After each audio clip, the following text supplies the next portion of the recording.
Abortion continues to be an issue that causes clashes in our culture. Many politicians and media players say the issue is settled in Canada, but other Canadians believe there should be some restrictions on abortion. A new motion picture is going to stir up some controversy on the topic.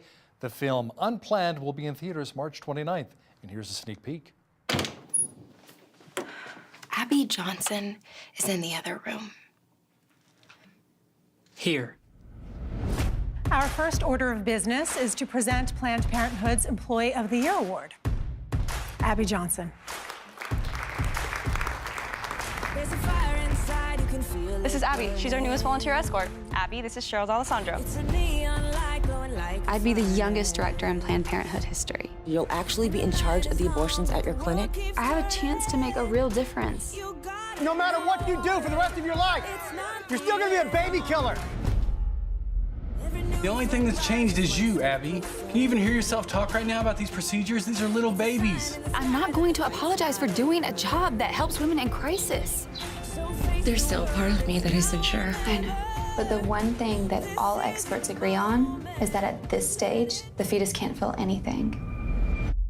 Sorry to bother you, but they need an extra person in the back room. Are you free?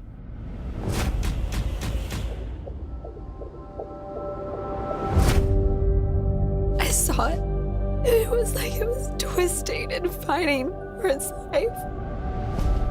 We commend the souls of these hundreds of children. And Lord, we pray to end abortion. I really appreciate what you've done for us. I'll not forget it. 22,000 abortions. How do I even comprehend that? Rough day at the office? You can say that.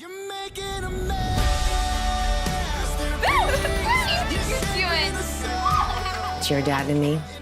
You are our baby from the moment of conception. We are paying you to be a perfect instrument of corporate policy. We are an abortion provider. I can't be a part of this anymore. Everything that they told us is a lie. Don't underestimate the repercussions of this. You gotta be careful. Rhonda, please, don't do this! Rhonda! Let me tell you what's gonna happen if you walk through that door. Congratulations. You've made an enemy of one of the most powerful organizations on the planet.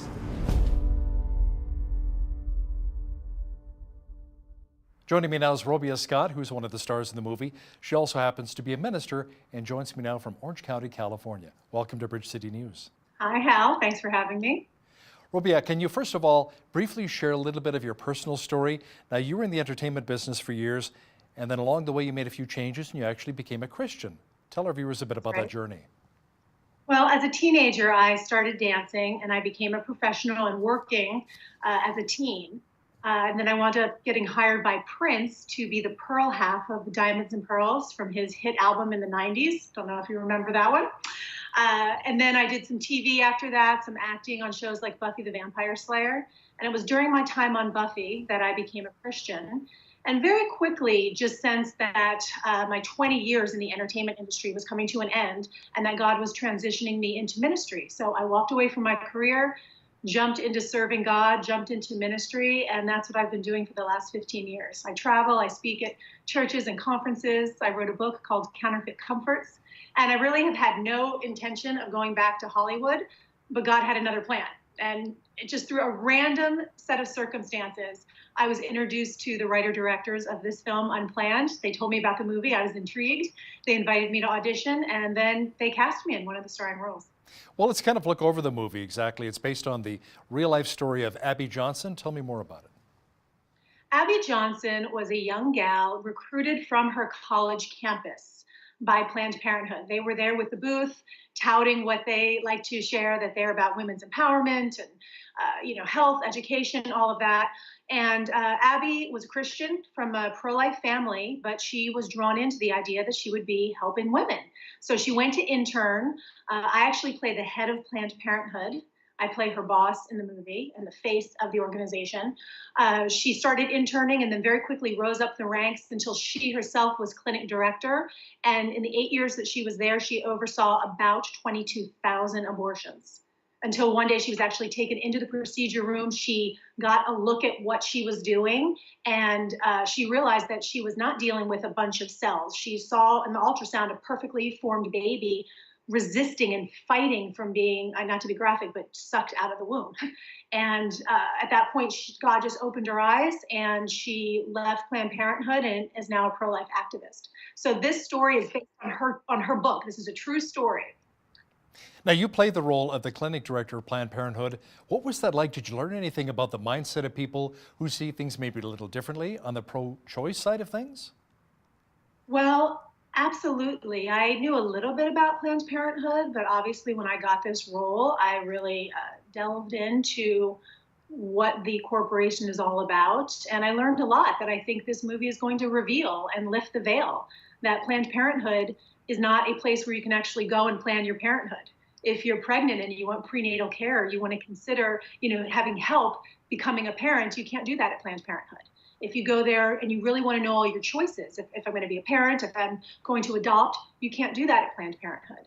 They specifically don't even let you see your ultrasound because they know when you do, a mother bonds with her baby when she sees the ultrasound. So they purposefully don't do that because they're not really there to give you choices. They're there to give you one choice and to steer you toward abortion. So this was just eye-opening for me, and I think will be for many people when they see that the motive behind the company is about building the company and making a lot of money. Now, is it true that the movie does show an inside look of what actually happens behind the scenes inside of an abortion clinic? It does. It really puts it all up there on screen. It's not gratuitous, but it is clear. So regardless of what side you stand on, I know for the pro-life side, people that have seen it, they just feel like they knew they were pro-life, but they didn't know why necessarily, or they didn't have the same fire and passion after they saw the movie. And then for pro-choicers as well, I think that for those who really believe in the right to choose, it'd be good for them to see what it is that they're actually choosing and look at it with their eyes and make a more educated decision. Some might argue that the film is trying to judge people who have abortions. Now, you've watched the entire film now since it's been edited, put together. Does it actually do that?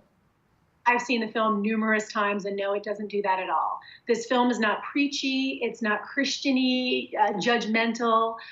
It's not that in any way. It's actually the opposite. It shows the pro-life side in a positive and negative light. It shows the pro-choice side in a positive and negative light. And the end result is really a message of hope, of redemption. It is not to bring shame or condemnation at all, not even a little bit, none. I mean, it should do the opposite, which is really, if anyone had been through that experience, hopefully this will help them to release any shame or guilt they might still be carrying from that experience. Abby Johnson even won an Employee of the Year award from Planned Parenthood. What was it that really changed her mind about abortion? Well, it was a specific moment. She had always been on the administration side. And so she was telling women everything that she had been taught, that we're not really dealing with a baby, it's just a bunch of cells, until she was taken in for whatever reason. They were shorthanded and she went into a procedure. She had never been in the room for a procedure, and she actually held the ultrasound wand while the abortionist was about to perform the abortion. And when she did, she saw a perfectly formed baby, and she actually saw the baby fighting and trying to resist. And she said to the doctor, "Oh my goodness, the baby is resisting." And the doctor said, "They always do that. That's why I use the ultrasound, so I can see what I'm doing." And then she sat there and watched, again, not to be graphic, but she watched the baby piece by piece being pulled out of the womb, and then the womb is empty. And it's just such it's so impactful when you see it, that you really can't be the same. No matter who goes into the theater, what you believe when you go in, when you leave, you will be changed, because it's just it's an extraordinary story. Robia, it's not uncommon to see news stories vilifying pro-lifers praying outside of abortion clinics. Do you think they can really make a difference? Well, what I love about this film is it shows both sides of the pro-life outside the clinic. It shows those who are the extremists, who aren't necessarily dealing in love, that are yelling mean things. And then it shows the people that are operating in a very compassionate, loving, Christ-like nature. And that's another aspect that I appreciate about the film. It really shows the whole side of the picture. But what makes Abby have that real turnaround wasn't obviously people screaming at her as she's going to work. It was the relationship she developed with 40 Days for Life, those that did the prayer vigil, those that were there just in love and compassion. And it did make a difference. A statistic actually in the movie is that when people are praying outside of a Planned Parenthood clinic, they often have a 75% no-show rate. So what do you say to a viewer who might be watching this program right now and say, you know what, I have the right to choose, it's my body. What do you say to that person? Oh my goodness, that's a deep question. You know, I believe that, I don't believe personally that we have the right to kill a child, whether it's, you know, a minute old, 6 months old, 9 months old, or even after birth, which is where our country in America here has made some choices that you can now, in the state of New York, kill a baby all the way up to birth for any reason at all. And then the Senate just voted that you could actually even terminate a baby after birth, which how we got there, I absolutely don't understand. Again, I think when people see this movie, even those who believe in a right to choose, when they see what it is they're actually choosing, I believe it will be eye-opening, and it will give it'll give the viewer some things to think about and some things to talk about. Ashley Bratcher plays the part of Abby Johnson in the movie. Now understand that when she let her mother know that she was going to be in the film, her mom revealed a deeply personal story. Are you able to share that? This is an incredible story. Ashley was on set starting to film. She had just been there a few days and it was all last minute. They were right about to start filming the movie and they had not even cast her yet. So once they did, she had to get there and she was going full speed ahead. She hadn't even told her mother that she was doing the movie, and she called her mom and wanted to share the story, and she wanted to be very sensitive with her mom because her mom had told her that prior to having Ashley, she had had an abortion.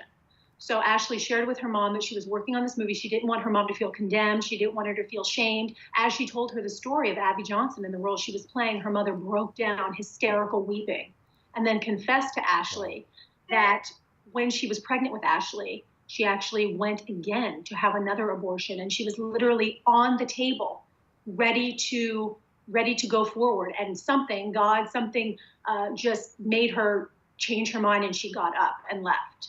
So, I mean, just to know that God knows the end from the beginning and the beginning from the end, you know, here Ashley is now. She's really the face of this movie, and she almost did not exist. Unfortunately, the Motion Picture Association of America has decided to give an R rating to Unplanned, which is kind of ironic considering that a 13-year-old could get an abortion but cannot attend the movie? That is accurate. We received an R rating. We thought we would get an MP13. That would have been more favorable, obviously. The team believes that maybe there was a little bit of political action in there to try to block the movie from going forward, but we know it's going to go forward regardless. And an R rating usually stems from nudity, sexuality, foul language, and violence. And Unplanned has no nudity, it has no sexuality, it has no foul language. But the Motion Picture Association did say by seeing the abortion on screen, they deemed it violent, which was an admission in itself that, you know, they are actually saying abortion is a violent act. So we are very strongly on our team saying this is an R-rated movie that parents do want their teenagers to see, that churches do want to have their congregation attend. For us, R means recommended, it means relevant, it means real, and this is the kind of imagery that it's important. It's the truth up on the screen, and especially, like you said, 13, 14, 15, 16-year-olds. I think it's imperative that these kids have a sense of what is going on, because what they're hearing in the mainstream media, what they're hearing at school is not the truth. So where do you see the abortion debate going over the next few years? And do you think this film will have much of an impact? I absolutely believe that this is for such a time as this film. The writer-directors actually had the rights to Abby's book for 6 years. And every time they went forward to start making the movie, they're men of prayer. And God said, nope, not yet. So they put it on the back burner. And then the next year they went to make it again. And God said, not yet. They put it on the back burner again. So this movie could have come out 4 years ago, 3 years ago, and it would have been impactful. But finally they were released to make the movie. And now it's coming out at this time and this season where what's going on in our culture, I mean, this topic is on the forefront. And I believe that this is just going to be, honestly, a weapon of love to be released through the country and all countries through the world. And I believe it has the potential to change hearts and to impact culture, to touch people individually and then corporately as a society. Robia Scott, one of the stars of the movie Unplanned, in theaters March 29th. Thanks a lot for joining me today from Orange County, California. Thanks for having me. Take care. On behalf of all of us here at BCN, I'm Hal Roberts. God bless and have a great night.